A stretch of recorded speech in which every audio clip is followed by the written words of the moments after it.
pays africains. Alors, quand on essaie de parler de ce qui se passe actuellement en Afrique ou dans les relations entre l'Algérie et nos différents pays de l'Afrique subsaharienne, il faut voir la chose dans son histoire. Parce que déjà, il y a beaucoup de choses. Avant même d'arriver à l'histoire des révolutions, des indépendances, ou le rôle que l'Algérie a joué dans ça, il faut voir dans l'histoire quelle était la relation entre l'Algérie et ses frères africains. Déjà, quand on prend le côté du Sahel, il y avait déjà une route qu'on appelait la route du sel, de l'or et des esclaves. C'était une caravane, il y a 1000 ans, qui existait entre les 3 T. Les 3 T, c'était quoi? C'était Tombouctou, Touet, Tlemcen. Donc les caravanes quittaient Tombouctou, qui était une civilisation déjà, et déjà consolidée, avant même qu'on parle de la civilisation européenne et autres. Maintenant, cette route servait non seulement la liaison des peuples sur le plan culturel, sur le plan commercial, économique, politique.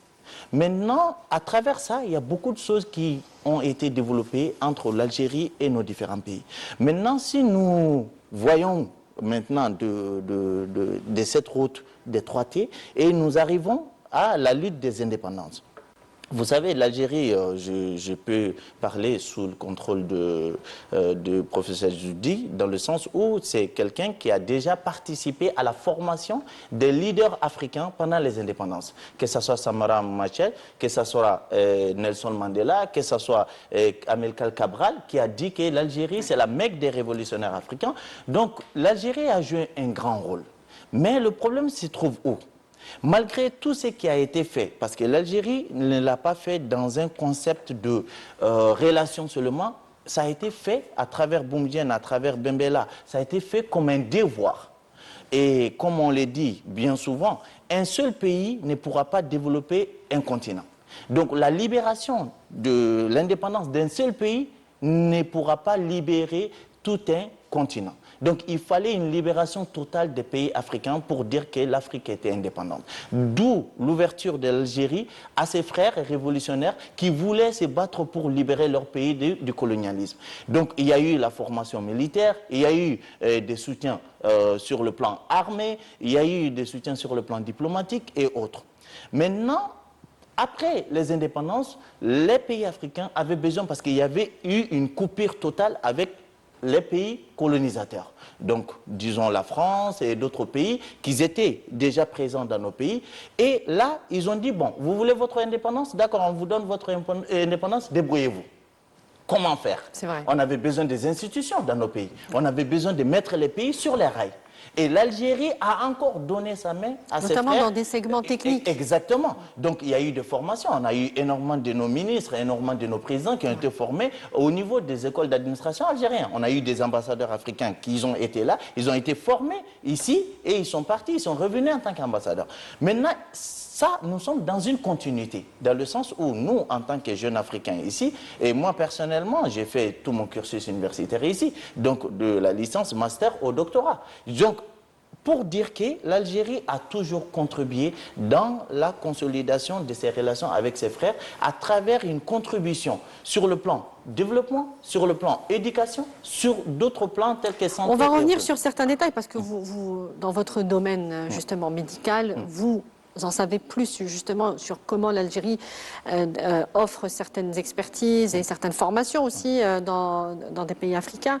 Mais alors, pourquoi, selon vous, on veut briser ces liens, selon vous, des liens solides, historiques, indéfectibles entre bon, on sait qu'il y a une stratégie d'isolement de l'Algérie, vu le contexte géopolitique mondial.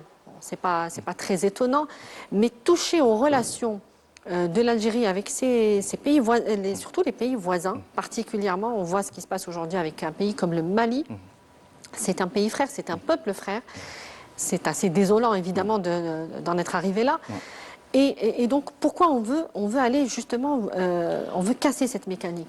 Alors, il faut savoir, madame, qu'il y a un phénomène très important qui se passe. Pas seulement en Afrique, mais dans le monde. Nous sommes à l'aube d'une nouvelle humanité. Il y a une reconfiguration totale du monde qui est en train de se faire. Et dans ça, il y a des difficultés qui s'imposent à la géopolitique qui se fait. Dans les relations entre l'Algérie et nos pays, vous savez, il ne s'agit pas seulement des relations entre l'Algérie et les différents pays de l'Afrique subsaharienne, mais il s'agit des relations entre les pays africains.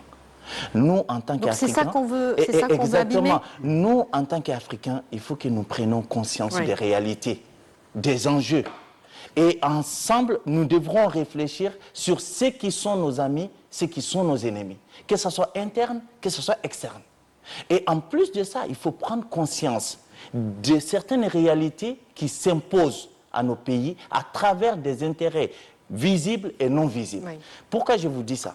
Il y a une guerre qui est en train de se faire entre les différents pays de l'Afrique, parce que l'Afrique est déjà, la nouvelle génération africaine dit non à certaines soumissions qui étaient indirects dans nos pays à travers le néocolonialisme. Oui.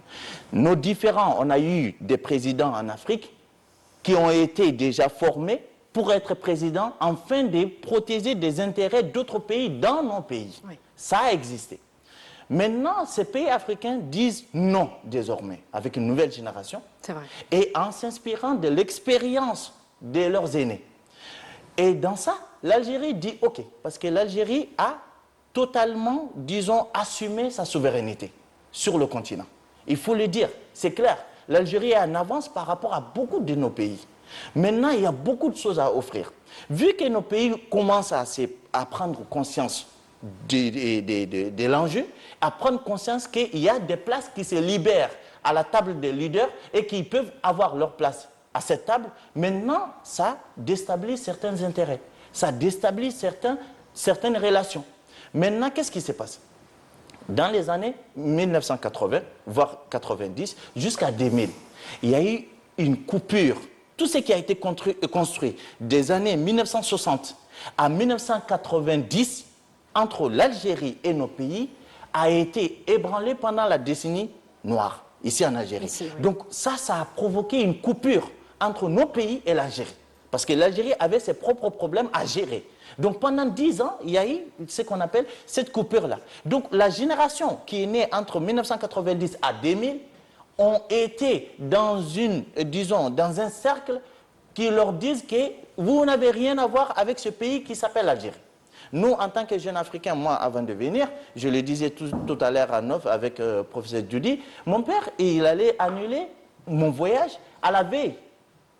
En disant que voilà, écoute, on va chercher une bourse pour la Tunisie ou la France, mais il faut laisser l'Algérie, on va... C'est vous qui avez insisté pour venir en Algérie. Et pourquoi je vous dis ça? Parce qu'il y a des préjugés. Oui. Il y a des préjugés qui existent. Les jeunes étudiants subsahariens qui viennent ici en Algérie, il faut le dire, nous avons une bourse qui nous prend totalement en charge. Un pays qui nous donne une chance d'être formés et qui nous prend en charge côté universitaire gratuitement, côté restauration gratuitement, côté hébergement gratuitement et côté transport gratuitement, qui nous donne une bourse mensuelle au même pied d'égalité que ses enfants. Alors, ces jeunes-là sont formés ici. Après, quand ils terminent les études, ils sont laissés par l'Algérie sans demander compte rendu. C'est-à-dire, c'est fait dans un contexte, je peux comprendre, sur le plan socialisme, qui a toujours existé ici en Algérie. Maintenant, qu'est-ce qui se passe? Il faut prendre en compte qu'il y a d'autres enjeux, d'autres pays qui essayent maintenant de faire en sorte que cette image des pays frères, cette bonne relation que l'Algérie essaye de consolider déjà avec nos pays, eux, ils essayent de le déconstruire avec d'autres stratégies. Comment ils font? Ça, c'est en quelque sorte, vous, en tant que journaliste, parce qu'il faut savoir que les médias jouent un très grand rôle. Et je vais dire quelque chose que je l'ai déjà discuté avec pas mal de mes collègues algériens. Vous savez que les médias algériens n'existent pas dans nos pays. Oui. Vous savez que le journalisme en tant que tel, algérien, n'existe pas dans nos pays africains. Et les peuples subsahariens n'ont aucune information sur les réalités des relations entre leur pays et l'Algérie. Maintenant, tout ce que l'Algérie fournit comme effort, si on prend seulement cette année, je prends ce qui est récent, ça ne fait pas longtemps, il y a eu la rencontre économique et commerciale ici en Algérie, IATF. IATF, oui. Il y a des acteurs économiques qui sont venus d'un peu partout de l'Afrique subsaharienne. qui se sont rencontrés ici. Il y a eu des milliards de signatures, des milliards de dollars à travers les signatures des partenariats. Deuxième côté, ça fait pas longtemps, il y a eu la rencontre de la conférence africaine des startups, où l'Algérie a invité la jeunesse africaine innovatrice, avec plein d'idées, de venir et de s'informer, d'échanger et aussi de voir ce qui est possible à faire avec ses enfants. Et en même temps, il y a eu une rencontre des ministres des Affaires étrangères pour essayer de voir dans quelles possibilités on peut faire payer aux colonisateurs ce qu'ils ont fait comme mal dans nos pays. On va revenir sur ça, oui. Donc, dans ces cas, qu'est-ce qui s'est passé? Il y a une continuité de l'histoire. Cette même Algérie qui invitait des révolutionnaires africains de venir se former et de prendre les armes pour libérer leur pays, et avec l'autorité du président Tebboune, ça prend une nouvelle forme en disant que l'Afrique a son indépendance, mais l'Afrique a besoin de se développer et de s'émanciper. Oui. Et qu'est-ce qu'il fait? Il appelle la jeunesse africaine à venir, parce que cette jeunesse africaine est révolutionnaire, mais cette fois-ci, pas avec les armes, mais avec les idées. Oui. Et qui vient ici en Algérie pour se rencontrer, pour échanger et pour s'inspirer de ce qui s'est fait. Et si nous voyons qu'il y a d'autres intérêts qui disent que, attention, si on laisse l'Algérie avancer comme ça, on laisse l'Algérie faire et partage son expérience avec les pays africains, ça peut être un danger pour nos intérêts. Donc vous pensez que cette campagne, je vais un peu paraphraser, cette campagne calomnieuse, est venue un peu à ce moment-là pour casser cette dynamique d'échange avec les pays africains? Parce que nos pays, nous, jeunes Africains, nous cherchons des pays qui comprennent notre langage, qui comprennent notre ambition et qui savent exactement ce que nous voulons. L'Algérie a pris son indépendance, a sa souveraineté. C'est un pays pivot sur le continent. C'est un pays exemplaire sur le continent. Maintenant, si l'Algérie dit je tends la main pour partager maintenant ce que j'ai comme expérience avec ces pays qui veulent se libérer, ces pays qui veulent se libérer. Là, ça dérange des intérêts. Et maintenant, qu'est-ce qu'on fait? On essaye maintenant de déconstruire ça et de mettre ça dans un système permettant au peuple africain, au peuple subsaharien, de dire que non, on n'a pas compris. C'est quoi? Ils viennent comme ça, d'une manière inopinée, dire qu'on va... La création du Fonds africain pour le développement par le président Tebboune avec 1 milliard de dollars, ces activités qui se font, ça fait pas longtemps, à la conférence africaine des startups, ça a été statué pour la création d'un fonds pour aider les jeunes porteurs de projets africains à avoir ce qu'on appelle du financement pour essayer de contribuer au développement de... Maintenant, quand vous voyez tout ça, premier problème, déjà, les efforts de l'Algérie ne sont pas connus dans nos pays parce qu'il y a d'autres systèmes qui sont mis en place pour les déconstruire et pour disons, les déformer. Deux, il n'y a pas de communication entre nos peuples. Il faut le dire, et il ne s'agit pas seulement de l'Algérie, entre nos peuples africains.